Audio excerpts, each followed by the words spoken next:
السلام عليكم ورحمة الله. مباريات الأهلي من الآن في شهر فبراير وحتى شهر إبريل.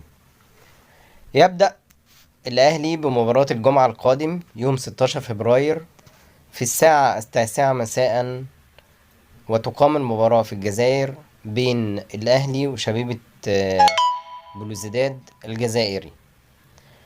طبعا مباراة في إطار مجموعة الأهلي في بطولة أفريقيا أبطال الدوري. المباراة التانية مباراة الأهلي وطلائع الجيش في الدوري، المفروض هتبقى في بين المباراتين، المباراة دي ومباراة ميدياما، والأهلي طلب التأجيل وسيتم التأجيل. بعديها طبعا اللي هو المباراة ميدياما دي طبعا هتلعب الجمعة اللي بعديها أو السبت غالبا، يعني جمعة أو سبت يوم 23 فبراير في تمام الساعة 6 مساء، وستقام في غانا. دول أصعب مباراتين الأهلي هيقابلهم في الفترة دي. بعديها الأهلي هيقابل بيراميدز في الدوري يوم التلات 27 فبراير في تمام الساعة 5 مساء على استاد القاهرة. المباراة اللي بعديها الأهلي ويانج أفريكانز في أبطال أفريقيا السبت 2 مارس على استاد القاهرة، والمباراة ستقام 9 مساء.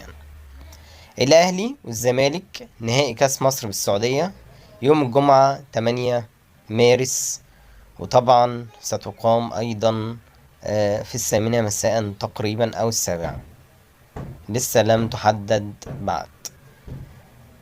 المباراة اللي بعديها هتبقى البنك الأهلي والأهلي في الدوري يوم السبت 9 مارس في تمام الساعة 7 مساء.